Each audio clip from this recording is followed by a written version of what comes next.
Hi mga langga! Magandang umaga! So Wednesday, time check here in the Netherlands, it's 9:15 na ng umaga. So, wala akong pasok ngayon mga langga kasi nag-switch yung aking schedule to Monday. So, nung Monday si Mother Dear ang nag-alaga kay Elliot. So, ngayon, may appointment ako, may date ako today. May date ako today mga langga. So, magdi-date si Mother Dear today. Pero ang ka-date ko ay ang aking mother-in-law. So, yan. Pupunta kami ni Mama ngayon sa city para magtingin-tingin tapos kakain kami sa Asian restaurant kasi nga parang din, pasalamat ko din kay Mama kasi ilang beses siya nag-alaga kay Elliot pag may work ako. So papunta kami doon, ihahatid kami ni Papa, tapos pag-uwi magbabas na lang kami. So yan, so magbe-breakfast ako dahil Pilipino tayo kahit kakain tayo sa labas. Kailangan natin kumain. So mag-breakfast ako mga langga. Nag-crave ako nito again. Malilit na dilis at saka yan, egg, sunny side egg with paprika and garlic powder and then rice. And then meron tayong coffee at saka meron ako ditong yogurt. Ano to mga langga? Banana, strawberry yogurt. Kasi tira to ni Elliot kanina ng breakfast ni Elliot. Hindi kasi niya na ubos. So, sayang naman pag itapon ko. So, yan. Dinagdagan ko na lang siya ng banana. Mayroon din tong milk ni Elliot. Yung formula milk niya. Kasi pag may tira siyang formula milk, tapos wala pang isang oras, sinasama ko siya sa yogurt o pinapainom ko na lang sa kanya. So, yun lang mga langga. It's makilik or kain tayo. Yun lang. Have a nice day ahead mga langga. Pag may time ako mamaya, baka gawa ako ng quick video doon sa city. Tapos pakita ko sa inyo kung ano man yung mabili namin. Kasi, meron kasi ako ditong gift card from Ate Mariela. Yung birthday ni Elliot sa H&M. So, titingin kami ni Mama sa H&M mamaya para magamit ko na din yung gift card na to mula sa aking friend na si Ate Mariela. So, yun lang mga langga. Bye! Kain tayo!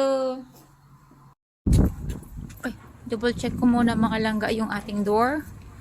Lumabas na ako. Ayan, lock naman. So, papunta na ako mga langga sa bahay ng aking biyanan. Kasi 5 minutes to 10 o'clock dito sa amin. Pag sinabing 10 o'clock, hindi 10:05. So, mas maigi na yung maaga ako ng ilang minuto kaysa malate ako. Kasi nung last time late ako, si Papa nag-drive na papunta dito sa bahay. So yan, papunta ako dun sa bahay ng aking biyanan. Malapit lang mga langga, siguro mga 3 minutes walk. Nasa likod lang namin sila. So ayan. Lang ngayon, 15 degrees lang pala ngayon. Tapos ito lang yung suot ko. 15 degrees lang. Pero mamaya, pagka lumabas na yung ating araw, mas mainit na siya. So nag-backpack ako mga langga kasi nagbaon ako ng tubig. Kasi sobrang mahal ng tubig dito mga langga. 1 euro na yung lampas 1 euro na yung isang bote lang libre naman yung tubig pag magbaon ka. So nagbaon ako ng water. Nagbaon din ako ng umbrella. Kasi para siyang uulan, makulimlim. So yun, papunta na ako kay Mama. So yun lang mga langga. Pinasuot ako ni Mama ng vest niya mga langga kasi manipis daw yung suot ko. Baka daw lamigin ako. Ayan, iba talaga pag mahal ka ng biyanan mo. Kaya alagang-alaga ka. Hi mga langga, good afternoon. So yun, nakauwi na kami mga langga ni Mama. Pagkatapos ng aming city tour sa aming date. So yan. Ayan, bumili ako nito mga langga kasi sabi ni Mama masarap daw to. Ano siya, para siyang cookie bread. Pero meron siyang parang glaze. Yan. Yan.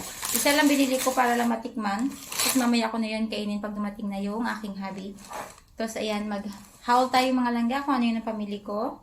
So yun, binilhan ko si Mr. na boxer. 3 siya. Sa CNA.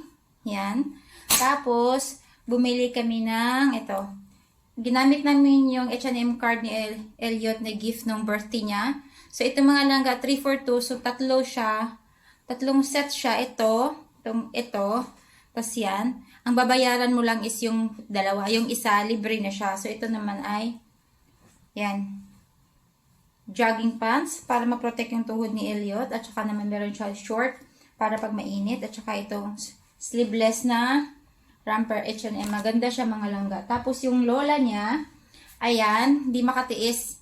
Binilhan siya mga langga ng romper na with sleeve para pag doon sa Pilipinas daw pag matulog si Elliot para hindi daw kagati ng lamok. So yun, binigay ito ng kanyang lola. Tapos bumili din ako ng short. Ayan, pag lalabas kami or pag-aalis kami sa Pilipinas. Ito yung papasot ko kay Elliot. Yung anak ko mga langga, medyo spoiled yan sa lola niya dito. Ayan, si mama, kung ano-ano na binibili niya. Pagka lumabas yan si mama, kahit pupunta lang sa Red Center, pag may makita yan na damit pang bata, bibilhan agad niya yan si Elliot. So yan, mahal na mahal niya yung apo niya. Kaya pag sabi ko, ma, pwede bang bantayan mo si Elliot, ma, kahit pinag-work ako, sabihin lang niya, okay, no problem. Ganun lang si mama, so mahal na mahal niya. Kasi si Elliot lang yung malapit sa kanyang apo, yung dalawa kasi teenager na, tsaka nakatira malayo. So, yun lang yung mga napamili namin today. Kumain kami sa Dadawan, at tsaka, yun, ano lang, kay Net Kope. Ito, bumili kami nito kasi para lang kay Elliot, para sa sarili ko lang ako nabili. Mahal kasi mga langga. So, yun lang mga langga, ang ating update sa aming city tour. Date namin ni Mother Dear. So, yun lang. Bye mga langga. Be kind. God bless.